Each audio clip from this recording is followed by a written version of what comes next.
Bible की शान। Bible कायनात को अपने कलाम से बनाने और कलाम ही की कुदरत से संभालने वाले जिंदा खुदा का जिंदा कलाम है, जिसे उसने अपने हर नाम से ज्यादा अजमत दी है।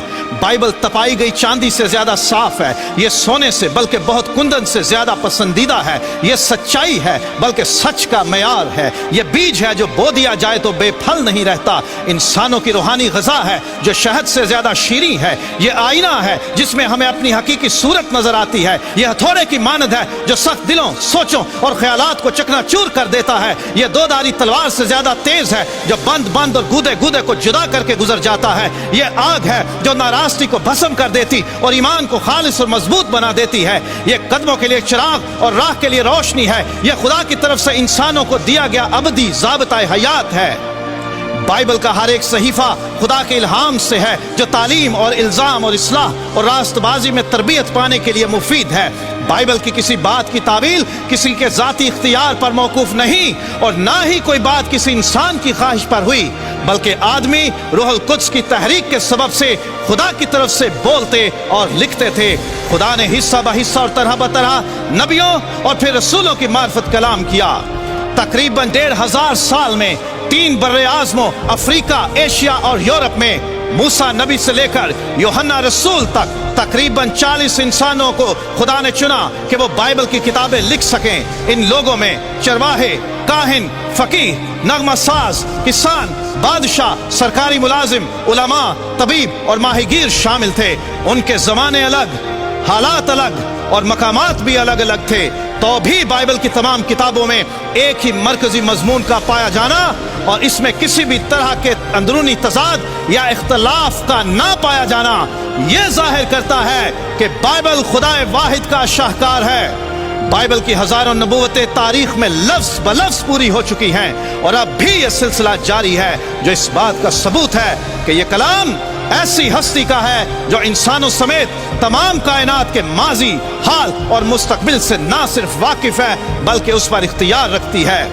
बाइबल दुनिया में सबसे ज्यादा जुबानों में पढ़ी, सुनी और सुनाई जाने वाली किताब है, लेकिन तारीख में सबसे ज्यादा इम्तहानों से गुजरने वाली किताब भी बाइबल ही है। हर दौर में कलाम खुदा की मुखालिफ कुव्वतों ने तारीखी, जुग्राफियाई, अदबी और सकाफती समेत तमाम दस्तयाब उलूम इस्तेमाल करते हुए इस किताब की सच्चाइयाँ झुठलाने, इसका इख्तियार ख़त्म करने और इसकी तासीर मिटाने की बेहद कोशिशें की, लेकिन यह किताब हर इम्तिहान में खरी साबित हुई। इसकी मुखालिफत करने वाली कुव्वतें खुद मिट गईं, लेकिन इस किताब की सच्चाइयाँ, इख्तियार और तासीर आज भी कायम है।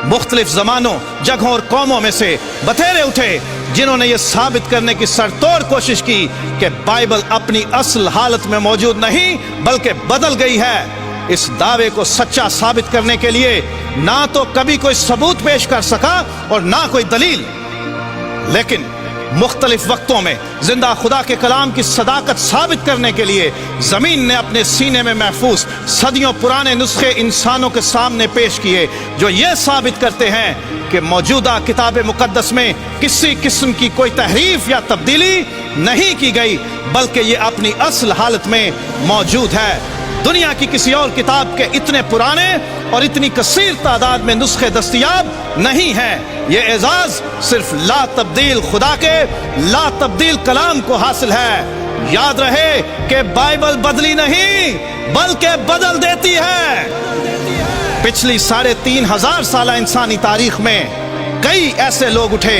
जिन्होंने अपने इख्तियार, ताकत और वसाइल का इस्तेमाल करते हुए कलाम खुदा को सफ़ाए हस्ती से मिटा देने की कोशिश की और इस कलाम पर ईमान रखने वालों और इसकी मुनादी करने वालों को घायल किया, मारा, जिंदा जलाया, खूंखार दरिंदों के सामने डाला, जलते हुए तेल में डाला, जानवरों की खालों में सिया, सूलियों पर चढ़ाया और यह भी दावा कर दिया कि हमने बाइबल का वजूद इस दुनिया से खत्म कर दिया है। लेकिन याद रहे कि बाइबल को मिटाने के दावे करने वाले खुद मिट गए, लेकिन बाइबल अपनी पूरी शान, सदाकत, इख्तियार और तासीर के साथ आज भी कायम है। हर बशर घास की मानंद है और उसकी सारी शान और शौकत घास के फूल की मानंद।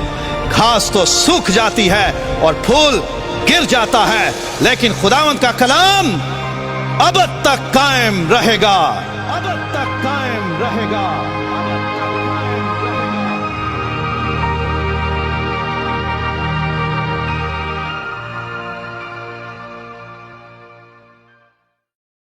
If you want to see more content like this, make sure to like, share, subscribe, and hit the bell notification so you don't miss any new videos.